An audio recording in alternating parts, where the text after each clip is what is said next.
Kita niyo ba yung tsura ng bata na yan, no? Makain na ice cream. Dala-dala, left and right. Left and right na ice cream. Sarap. Left and right. So magandang hapon ulit guys. Team Loki versus Co Blaster plus 4.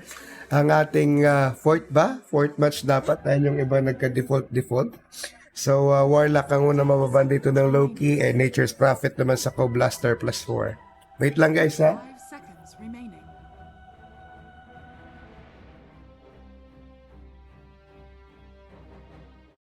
So, yun nga, may batang makulit. Ayun, oh. Kita nyo naman yun, guys, oh. Left and right yung ice cream. May ice cream daw, oh.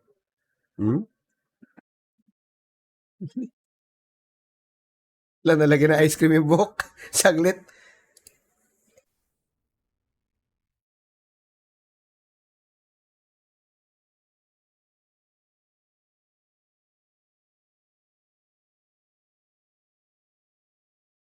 Lang.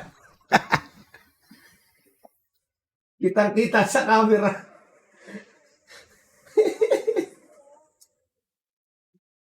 Kasi dahil mahuhulog ba, oh, yung ice cream mo sa left, sa right mo, oh. Kabila.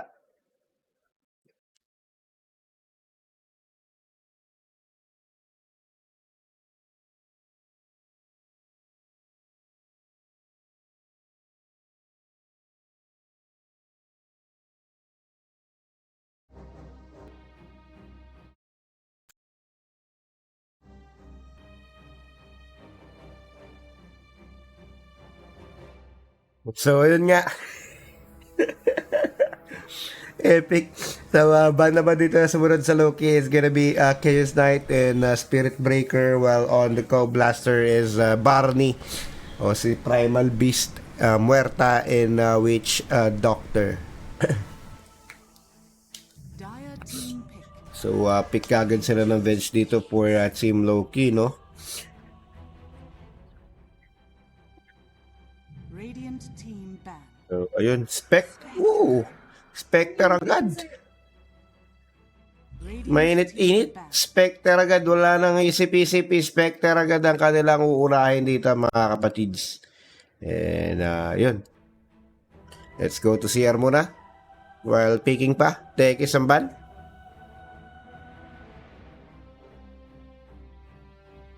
Seconds remaining. 5 seconds remaining.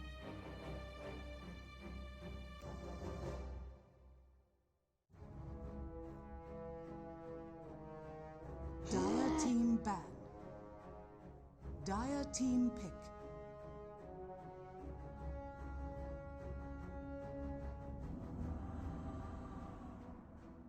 Radiant team pick. Grimstroke.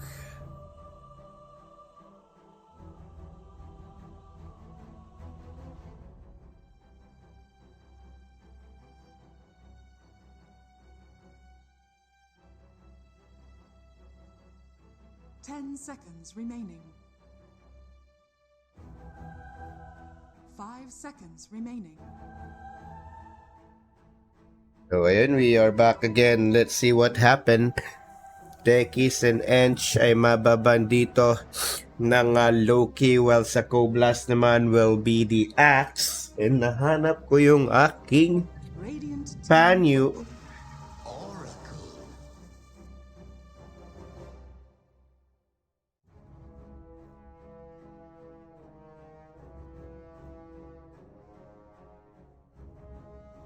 Dire team pick.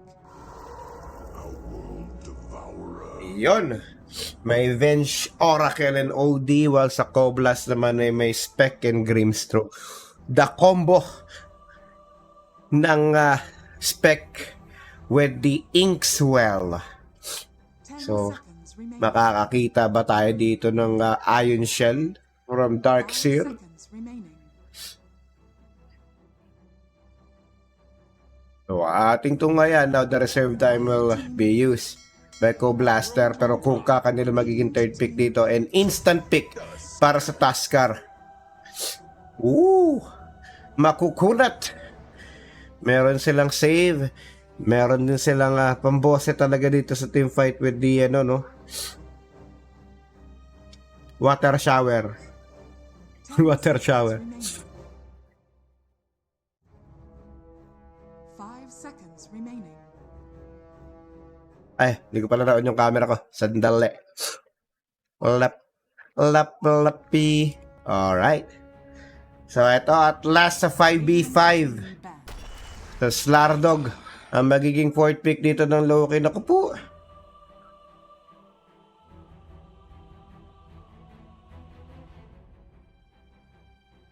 Medyo good stone early stage against the Spectre.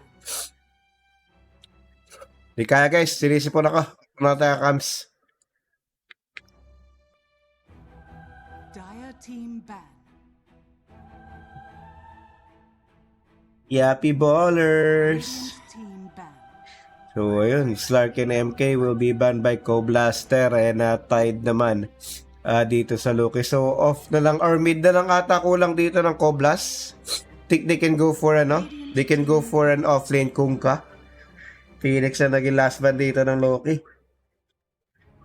So, I think Loki is anticipating na mid Kunkka tong pick dito ng Co-Blast. Dire team pick. And they have pick Razor as their pos 1. So, Koblas is lacking a mid lane. Well, grabe nga yung ano natin ngayon Sipan natin for today's video So, Dawnbreaker. So, mid Dawnbreaker nga ito guys.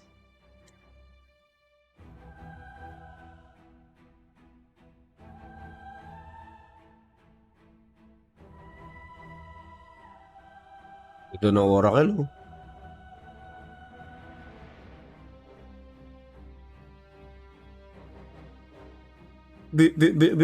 Beautiful.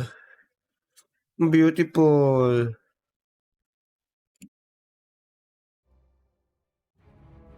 Chill lang tayo sa cam guys kasi nasipon tayo eh.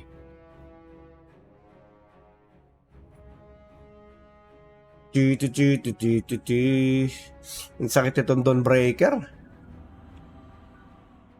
So, ito na nga yung ano.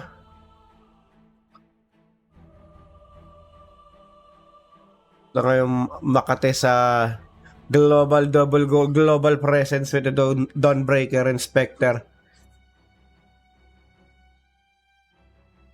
So, 4 na ulit si Fox dito. No, last time kasi masasama daw pakiramdam. Kaya napatres si Fox. So, ngayon balik siya sa 4. Tagal So, magandang hapon ulit guys. So, we are back sa ating week 4 ng Cogni Olympics and last few weeks na lang before ang ating playoffs. And please be advised by next week wala ho ako because of our team building, no? November 4 and 5. So, ayun, sad pero happy.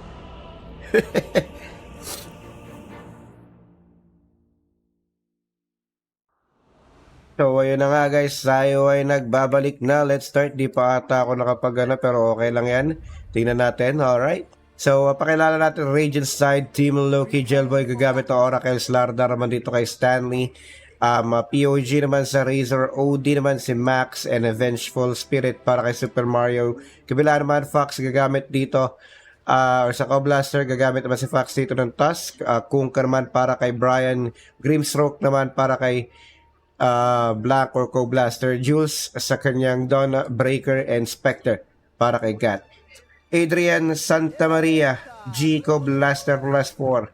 So yan nga na meron sila mga few loses last week, and syempre hindi naman lagi araw-araw Pasko kailangan din matalo, pero ayan maganda pa naman standing nila, and I think once they have secured this win, they still have a spot pa naman dun sa sa playoffs. So isa sila sa magandang standings, which is sa Co-Blaster plus 4 alongside with TSY, Rank Down, Nyek, and sino pa ba iba doon? Nakalimutan ko na. I think undecided din ata.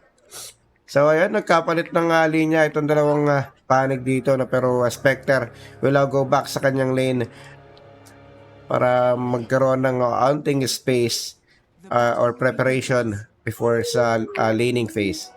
So ayun, medyo wala talaga nangyayari rito. Talagang chill lang. Joven break a leg ko Blaster, Allison Laksamana. Hello po ulit kay Noel. Hello daw Noel. Kung sino ka man sa Koblas. So, ayun na nga, napalubog na nga kagad yung Kunkka dito. So, Kunkka versus OD. So, medyo makakano dito ng bahagya yung OD na because of the astral imprisonment and Max just only have to secure yung kanyang mga CS dito. While astral imprisonment is being is being spam dito kaya kung kaso kailangan niyang gawin lahat yan and sandali nga lang. So ayun, medyo mali, si Max pa lang nag-mid and dual skill now is now using a Dawnbreaker off lane.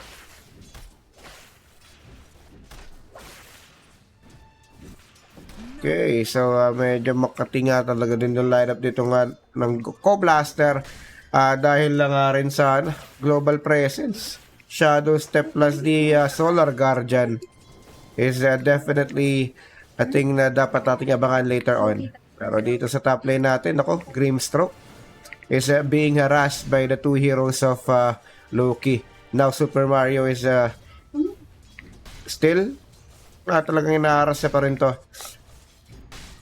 Pero nga gaya na sabi ko kanina, medyo maganda magiging lane dito ng Slardog leaning against the Spectre, especially yung kanyang kasama dito ay yung Vengeful Spirit with the Vengeance Aura later on. And let's see kung ano mangyayari, pero makita naman natin merong Inkswell tong Grimstroke, so I think Spectre will be fine. Pero yun nga, tama naman yung Spectre is leading every heroes dito in terms of last hits, no? Pero dapat maharas din kasi ni Stanley to in Super Mario ng maayos in order for them to win the lane. So Brian already have bote pero di niya pa pinapadala yan. Yan natin ang kanilang pwesto ng mga courier dyan. So yun nga, boss 1 nga talaga na Razor to guys. Medyo na-late lang tayo ng pag-alala ulit. Pero medyo dito pero yun nga, Inkswell dito. May tatamaan ba? Stanley yata nag-iisa. Doon na nga Magic Missile plus the Blood Grenade, and Stanley will be taking the first blood with the Wave of Terror plus Magic Missile and also yung double bash dun sa Slither and Crush ni Slardog and the Bash of the Deep. Double bash no? Suichi Nakamura, break a leg, Co-Blaster. Sean Baharo, go Co-Blaster, shoutout kay Daddy B. Shoutout sa'yo, Daddy B. So yun nga Brian, 306 na lang yung mana rito because of the astral imprisonment spamming na ginagawa dito ni Max. And pakita natin yung mga levels dito ng heroes. Nasa yung color crystal. So Fox dito, inaharas na Jailboy. No doubt, no. Making mistakes is the path to wisdom. Spectre dito konti na para sa kanyang Falcon Blade, 2 CS na lang yan or isa. And after ng first blood wala pang namamatay ulit dito. And wait lang, Brian mukhang magkakaroon na nga X-Mart na spot, pero Astral Imprisonment magagamit na X-Mart. Hindi na nga may ihahabol dun yung Torrent, pero kasi nanonormal siya ng creeps, so Max muntik na. Buti na lang medyo mabilis siya ng bahagya kaysa dito sa Kunkka. 5 piso lang yung lamang OD dito sa movement speed ng Kunkka. So ayan na nga, now Slytherin Guard or Slardor is leading in terms of CS, pero nandun nga ang Phantom's Embrace para Babaling nga yung atensyon dito ng Slardog. Pero wait lang si Max. Nako, muntik na pala si Max dito. Nabuti merong salvage siya papunta. Pero wait lang, saglit yung Grimstroke. Isang palo na lang at ayun, naging successful na naman nga ang top lane or off lane side dito ng Team Loki on killing the Grimstroke second time. And they just have to keep that up. And let's see if that will be getting the Urn of Shadow build dito sa kanyang Spectre or magre-recta na siya ng Radiance dito. So Grimstroke is already on the bottom lane. We'll try to check something here for Julescu with the Ace. Well, tatamaan dito si POG. Yung kanyang static link will not be useful against the three heroes of the Co-Blaster dito sa baba. Pero nabawi rin nila kagad yung tokens na nakuha rito ng Team Loki by killing then yung kanilang katapat ito sa bottom lane, which is a safe lane na to ang Team Loki. So, nakabawi nga kagad dito and Super Mario will be taking over dito sa Spectre. Pero may Falcon Blade na kasi ito, medyo makunat-kunat na yan. Matas-tas na yung statistics nandun sa kanyang 30, 33, 39. So namanggahan pa nga siya rito. So tamang farm lang yung Spec, no? Hindi naman siya nalalayo gaano rin dun sa Slardog. And Razor ang medyo malayo. If we will compare it against the Spectre, that's around 700 na rin or 800 na rin almost yung lamang dito ng Spectre in terms of net worth. So Razor without the magic stick medyo hindi ko ata gusto yan. Julescu dito meron ng face boots. Kung ka naman with a double bracer now, OD will be having a hard time na rin dito when laning against the Kunkka because of that bracer. And now Brian I think will be having or will be rotating itong kanyang Kunkka dito sa may top lane. And let's see what will happen here if they can get someone from Team Loki. So 7 minutes power rune or wisdom rune. And they have scanned yung kanilang side naman ng wisdom and they were not able to scan anyone. Pero ando na nga, Stanley. Nako po. Yun lang, hindi yata sumakto yung barko. O hindi talaga sumakto yung barko because of the because of the stun. Pero hindi pa ata mamamatay si Stanley dito with the sprint. Max nandito na rin. Tumulong na ko, na-drop na nga yung hammer doon pero wala pa rin namamatay. Kulang pa yung mana na nakuha. Ryan with the recall. Oh, recall. I'm sorry. Pero ayun, Brian. Ay. Pero sa bot lane napatay ni Julescu ito si POG. Now TLK is trying to find someone pa rin dito sa Co-Blaster sa kanilang top lane. Pero Kunkka will be dead. Akala ko recall yung icon, di pala. Pero ayun, dyan ang Solar Guardian ang pagdating ni Panginoon Julescu. Tatamaan ng 3 palo. Itong vengeful at mamamatay na nga siya. Stanley, may snowball pa nga rito ni Fox ngayon at nasa pakat na maso at na-axe. At mukhang si Gelboy ang maguging huling alay. And that's gonna be 4-1 trade ata. Including the Razor dun sa bot lane. And the global presence of Julescu after reaching level 6. And andun nga si Max sa Mandaricado, Starbreaker. Tatamaan si Max ng 3. Expert hindi na available. And at mukhang tatakutin lang nila itong OD sa may mid lane. Pero yun, medyo nagkakaano dito nagkakamabutihan yung dalawang team. And ang unang team fight natin will be top lane. And Co-Blaster nga nagwagi doon. And by just losing the Kunkka, andyan na nga ang barko with the Shadow Step. Pero hindi ata nakakuha ba ng asisigat? Nakakuha ka ng asisigat doon. Radiant's middle tower is under attack. Nakakuha na naman ng beautiful kiss. Meron pa rito sa top lane. Sandali lang. Grim Stroke. Inkswell magagamit. Radiant's bottom tower. Tatanggal ka agad dyan. So kailangan niya ng rito. Early shard. Dami niya pwede ma-dispel with his Inkswell. Pero wait lang. Grim Stroke. Naku po. Nagpanggap na puno. Ito yung words na nagpaano dyan, at naalaman nga rito ni Gat na merong words dyan na possible reason bakit siya nakita sa may punuan sa gilid. And Fox, available na kayo Medallion of Courage and Dawnbreaker recipe na lang para sa kanyang Blade Mail rito. And Kunkka will also go for Blade Mail. And also Spectre. 3 heroes with the Blade Mail. And I think Astral Imprisonment will not be, will not be the case.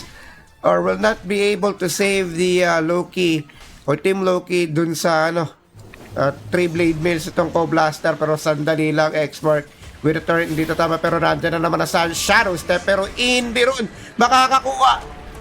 At nandun na nga, meron silang website doon at may heroes dito. Sa pako, ang last one pa yung expect. Nadalawahan tuloy sila. Structures are fortified. Medyo masyado silang siksikan. Wait lang, hinabol pa nga rito si Jelboy. Wala pa siyang SS dyan, pero 3 tatamaan ang kanyang Fortune's End. But will not be enough para maligtas siya.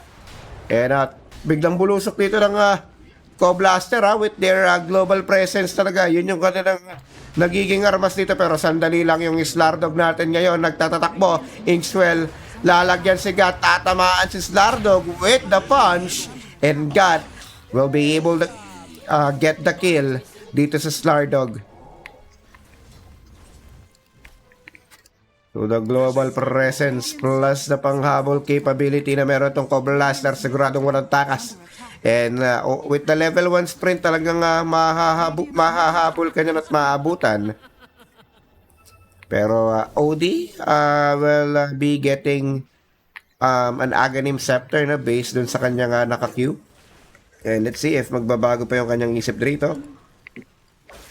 And good thing siguro for a Midas build, itong si Max, na para siya makahabol, pero meron tayong 2-man support SOD dito sa Co-Blast sa may top lane. And let's see if they can get someone here. Brian is also there. Andyan na nga. Naku, hindi pa na-expect. Napalubog pa siya.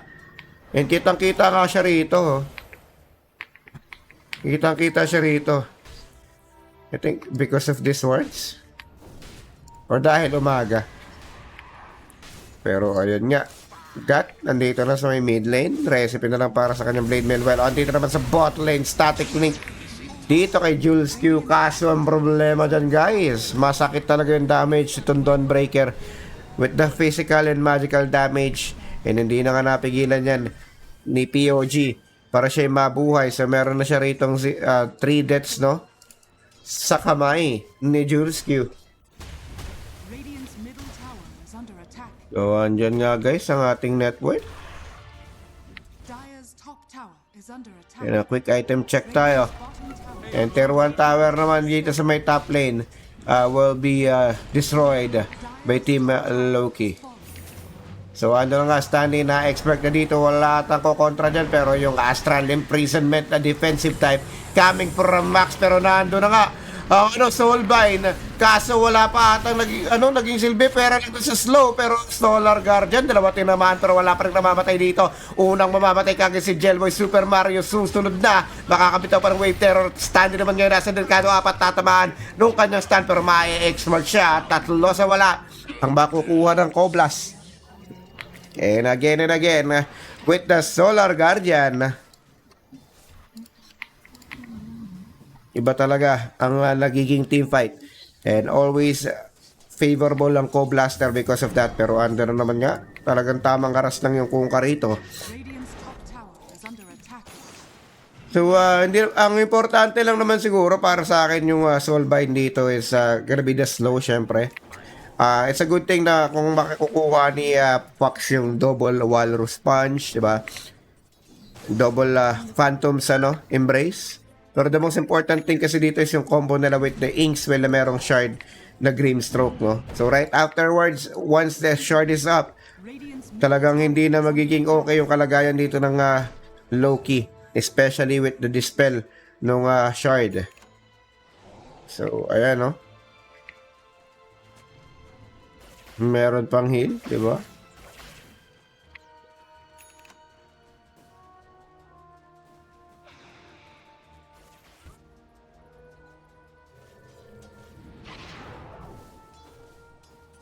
Pero katahimikan na naman. Pero ang plano dito ng Co-Blast is to take this tier 1 tower sa may bottom lane and also to get some kills.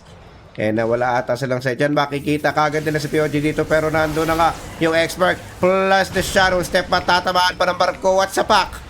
And he will go down. Nako, Stanley, tatamaan na 4 na stun dun sa kanyang Slither and Crush. Siya hinahabol, si Jelboy hinahabol na rin ng 2-3 heroes dito ng Coblaster pero makakapatay pa, wala pa rin, namumula rito sa side ng Coblaster kahit yung support standing ngayon hinahabol laban ng Maso with the Inkswell plus the Starbreaker pero hindi magkukunik. Pero regardless, mamamatay pa rin siya. Fox, ako, snowball pa rito kay Super Mario. Hindi nga lang tatama or aabot pero ma-X-mark pa rin siya at masusuntok and Starbreaker.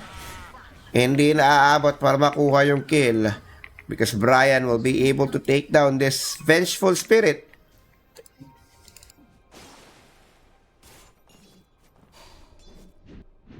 Yun tayo, pero POG magtatagpo sila ng dito ni ni Jules Q and tanging Ogre axe pa lang yung meron dito sa POG. Andyan ang static link kaso nga lang yung DPS ng Celestial Hammer ang kukuha sa kanyang buhay dito. Stanley, tatamaan pa yung kanyang dito. Dalawang heroes dito na Coblas habang dito naman sa may mid lane, Oracle lang mamamatay. Andyan na naman yung Solar Guardian last snowball save pero yung Solar Guardian hindi na nila hindi na tuloy ni Juice because of the snowball. So nahinto yung heal nga rito at ayun, makakakuha din yung Coblaster ng 2 important kills. Or Team Loki will be getting 2 important kills. Yun, sayang. Muntik-muntikan na nga rin sa Stanley doon. Pero yun nga, medyo umasim. Pero this is gonna be a space, no? Sobrang space sa Spectre. To farm yung kanyang rito, Radiance. And once the Radiance is up, I don't know kung paano nila mapapatay itong Spectre, especially yung Razor natin hindi talaga ganun kayaman. So Brian was disconnected. Di ba may dispel tong Inkswell? Pero ito Tayo natin bang nakapost.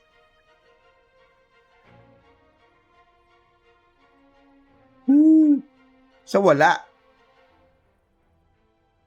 Heal and ayun, strong dispel. Aghanim shard nga. Gusto kasi kanina parang na-dispel yung may na-dispel siya ng gamit Inkswell. Tapos di ako sure kung shard ba. So, quick item check tayo guys. Tingnan nyo na lang yung item dito. Jules Q meron ng Desolator nga rin nasa Stanley pa lang yung medyo nagkakaroon ng maganda-gandang item dito with the Blink Dagger and Massive Madness. And Fox up na yung kanyang Solar Crest rito. And Brian, I think BKB na magiging next item niyan.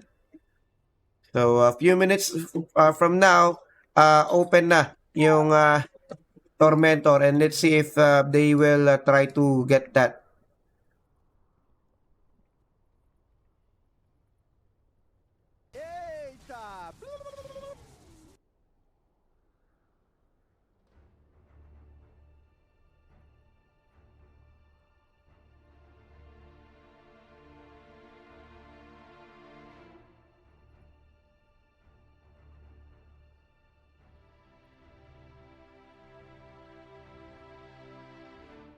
Ano nga ba ang dapat gawin dito?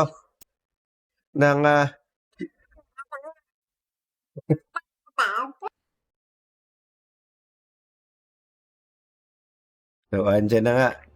Si Kuya mo Brian nagbabalik niya. So, going back, ano bang kailangan gawin dito ng Team Loki for them to be able to have a, para secure na makakapalag sila by mid-game dito sa lineup and also lineup ng Co-Blast or +4 and also yung kanilang situation rito. So, kailangan lang for me, ng OD magkaroon ng magandang laro dito sa from here on, kailangan niya mabuo yung kanyang Maida sana kaso na rekta siya sa Witchblade. Pero naku, multi ka na nga siya. Nakadidi pa naman si Kuya mo Brian pero nando na nga ang water splash ng Kunkka. Only 1,500 gold away para sa kanyang Aghanim Scepter. Meron nang ang paligo itong si Kuya mo Brian with the Torrent Storm. And Fox is, naku, si Max lang ata mag-isa rito. Delikado yung lagay niya. Huh, naku, ikaw pa naman ang kailangan sana.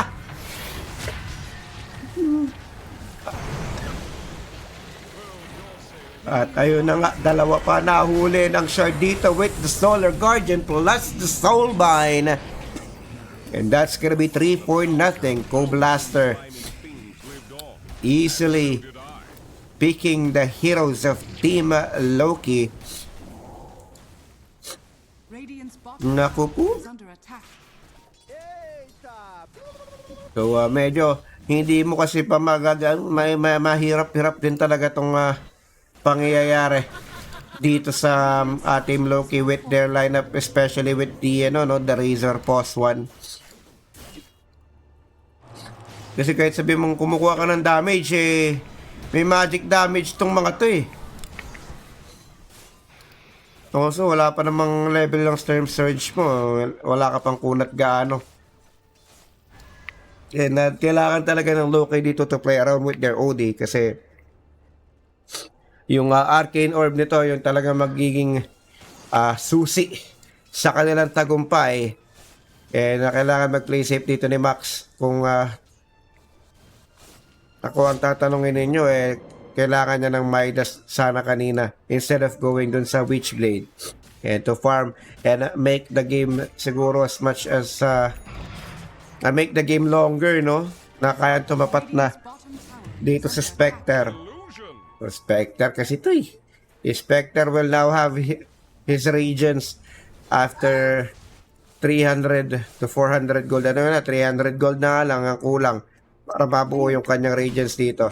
Slardog naman natin, ang layo pa para sa kanyang BKB. And Max naman, BKB kanyang magiging sunod na item dito.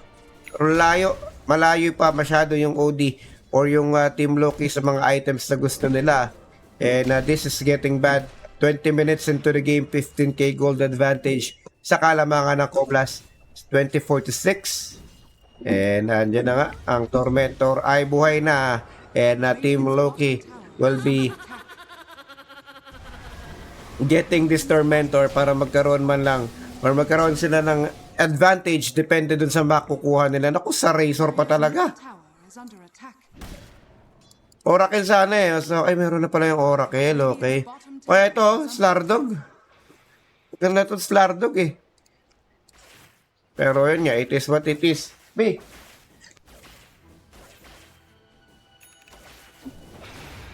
Pero yun nga, SOD. For 4 heroes. Ako, si POG. Hindi pa kayang pumatay ng Ancient. Ayun ang sinasabi natin dahil nga medyo mahirap kasi mag-Razor Post 1 ng hindi nag-aano yung mid eh. Yung walang ikot yung mid. Kailangan ng ikot ng mid niyan eh. Pero Coblas will be getting yung Roshan dito. Will be trying to get the Roshan. And medyo matagal to And I think hindi to talaga alam ng Team Loki na nagro-Roshan sila. Brian parating pa lang dito sa Rosh Pit. So, wala ata silang matatagpuan dito. Gat nasa may kabilang banda ng kanilang jungle. And ayun, medyo nasayang yung kanilang smoke hunt dito, mga kaibigan. And kikita na nga nila yung notification. Sandali lang, Super Mario. Naku po, tutuloy ka ba? Kamuntik-muntik ka na, pero ayun, makikita natin, wala atang gagamit ng Twin Gate. Pero may words dito napakagandang words dito Let's see if Fox maano pa. Hindi niya na masisentra yan. Stanley will now go back. They already know what's gonna happen. Especially hindi nagpakita sa lane yung mga heroes dito ng Coblaster. They will definitely use itong Twin Gates. So ayun na nga, up na nga yung Radiant Spectre rito. And Manta Style magiging next yung item. Juice Q naman is Blink Dagger. And nasa kanya yung Aegis of Immortality. So Brian, up na yung kanyang Agrips and Heart of Taras yung gusto niya maging next item rito. And ayun, nalaman na Super Mario will be here. Arcane Rune magagamit na with the inks. Well, but ang tagal. So Spectre, as always, hindi natin makikita sa mapa yan with kapag especially meron pang Shadow Step. So he will just keep on farming up until meron na naman ulit the skirmish or bugbuga na magaganap. he can easily mobilize because of that. Ano, ang baba pa ng cooldown. How many seconds is the cooldown of Shadow Step? 60, 50, 40. When you compare it dun sa ano, compare it dun sa dati niyang SS which is the Hunt na sobrang tagal. Radiant's top tower is under attack. So, POG dito kahit may BKB na siya, I don't think that will change anything kasi wala siyang damage rito guys. And with the static link, ayun nga. Kung mapatay man na maaga, wala pa rin siyang damage. Pero let's see what's the plan here ng Team Loki dito, 5-man smoke. And wala silang planong depensahan itong kanilang tier 2 tower. And they will just hunt for someone here. I think they're still looking dito sa Spectre.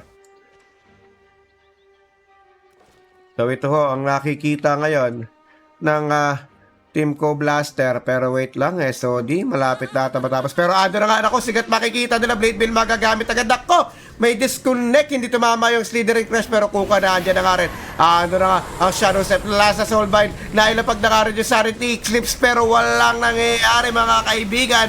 Razor na lang ang natira, apat sa wala, and triple kill para kay Jules Q, nagsitipihan lahat ng mga tropa dito, nakalahati nga lang yung buhay ng Spectre.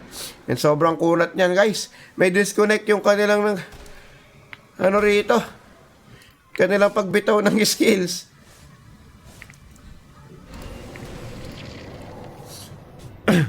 So kuhang-kuha talaga ng Co Blaster ang lahat ng kalamangan sa mundo.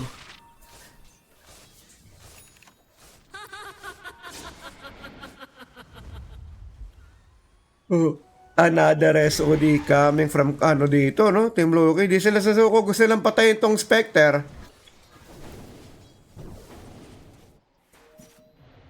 So, medyo nasa hindi natin nakita yung Torrent Storm kanina kung gaano kaganda. FPS dropper to Pero yun nga, they know na nandito yung Spectre. Pero medyo napipilit nila masyado kung Spectre yung gusto nila. Hindi to nagiging maganda. Ayun, nang-up na nga yung shard dito ng kuya mo Grimstroke. Pero Spectre nakaramdam nga he will just go back para makapag-regen. So another wasted smoke para rito sa Team Loki, and instead of farming syempre that's one of the reason why hindi sila makapag-farm or wala silang gaanong progress sa kanilang itemization, and also with their experience kasi nga because of those failed gank or SOD rotation attempt.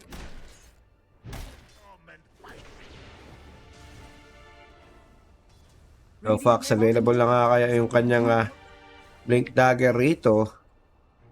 So ito ang ating items right now, pero wait lang, may nagkita-kita Spock with the snowball, pero ando na nga ang Soulbind, dalawa tatamaan ng Phantom sa Embrace. Patay na kagad dito yung audit mo. Kung susunod pa si POG, meron siyang BKB, pero I don't think talaga na may magti-change siya. Andyan yung Torrent Storm, mamamatay na 3 heroes dito ngayon ng Team Loki. Dagdag mo pa si kuya mo Stanley, and Aegis saktong-sakto nag-expire pagkatapos nung kanilang clash, and 32-6, 29k gold lead dito sa kalamangan ng Co Blaster, and tier 3 na yung kanilang kinakatok. Fortification will now be used by Team Loki.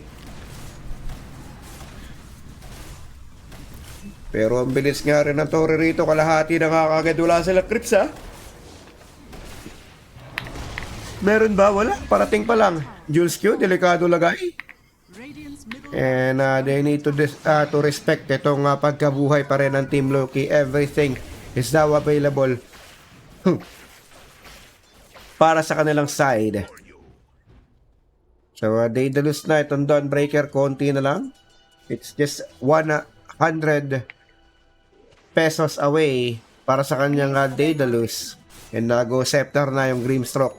While yung Kunkar naman natin already has a Heart of Taras. At nandun na nga. Ito na ang ating current item. Radiant's top tower is under attack. Pero yun nga. So, wait, sandali. Napalubog. Dito na rin yung Razor Tooth TP pero may support tong dalawa. So, ando na static link. Let's see what will happen. BKB magagamit ng arit pero napakasakit ng normal. Sa likod naman, Gat papatayin itong si OD alongside with Vengeful Spirit. And 4 sa wala na naman nga magiging palitan. And Co-Blaster's lead keeps on growing.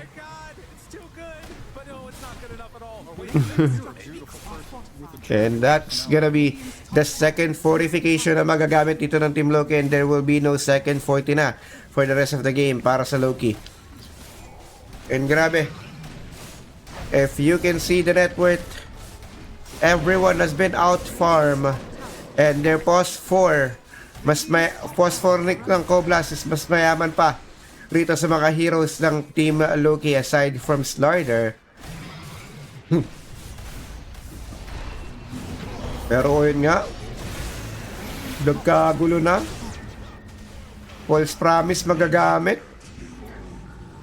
Pero wala pa rin namamatay guys. Di pa rin yun enough para maligtas si POG. And Stanley ma-exmark pa. Tayon. Triple kill para kay Jules. Double naman kay Gat. Pero makukuha naman nila itong si Jules. Napabuyback pa nga si Jules. Eh, napakang gusto nang tapusin para mag-family day na si Kuya. Eto, ayun. Second set of barracks will now be claim na rin ata dito para sa Co-Blaster. Wala, there is no damage coming out from Team Loki. Even OD cannot do anything about the lineup ng Co-Blaster. Meron silang merong may Heart of Taras pero andun nga. Ay naku, papakasakit pero nandun na nga nangyari. Mamamatay tayo. Bakit na si Dawnbreaker ngayon? Soulbind magagamit naman dito kay OD. Naku po. Dawnbreaker lang namatay. Pero dieback yun God. Ultra kill. And I think ira-rampage niya to. Hahabulin niya si Mario rito sa may well. Let's see what will happen. Swap out. Masaswap in niya dito sa may well. Buyback naman coming from the OD. And rampage makukuha nga rigat. Kaso nga lang ang kapalit naman nun ay si Brian. Eh di pa rin sila nakaka-secure ng mega creeps dito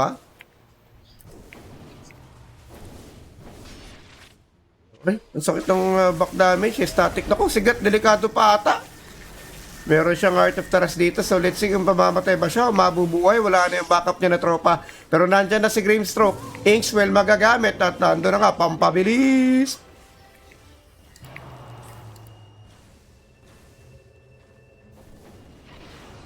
Pero yun nga guys, if may item sana rito yung OD, kaya nila. If they just played around OD sana, mas okay. So ayun, 4 na heroes na rito ng Co-Blasters or the leading heroes in terms of net worth. And Fox already has his Aghanim Scepter dito sa Tuskar. And only 100 gold away, Grimstroke will be the richest man in the world. Or mas mayaman na siya rito against sa 5 heroes ng Team Loki. Yung gas-gas yung lalamunan ko guys, sorry. Medyo hindi tayo makasalita na maayos, napipigil Pero andun nga, God. Nakita si POG, nasa pa. Nasipa pa. Pero napalubog siya, pero POG meron false promise dito. So walang pulado na. Sa may likuran meron pang ang Soulbind dito mga kaibigan. Plus the Solar Guardian. Ako, pinagsisipa. Loki Max with the with the shard. Naglakad, hindi na nga lang makakauwi pa. Yung Slardog na lang matitira dito, 51-9. At mukhang 5 sa wala. Na naman ang magiging palitan and another sipa. Plus na sa pack. Yung ultra kill para kay Jules. 52-9. 39k gold lead. 32 minutes. Co-Blaster buyback. Kaso nga lang, walang buyback rito. Yung heroes ng Loki. Lo.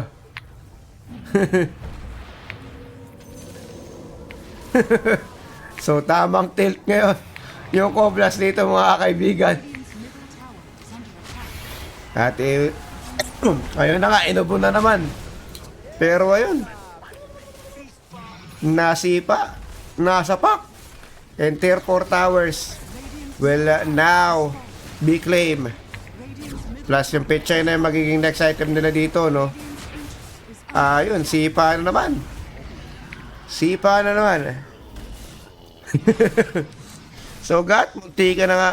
So, ayun nga, guys, it concludes. Co-Blaster wins against Team Loki. So, ayun nga, guys, what happened already happened. So, Team Loki, sayang if they just played around sana dito sa ano, no? Dito sa kanilang OD, there's a possibility that they can still make a comeback and make some space para dun sa Razor. Pero it is what it is. The global presence is real, and sobrang sakit nga sa ulo talaga ng Shadow Step plus the Solar Guardian. And wala pa nga Nature's Prophet yan. Paano pa pag may Nature's Prophet o kaya ayaw na may LC? So yun, congrats, Ko Blast, and we'll see you next series if merong available.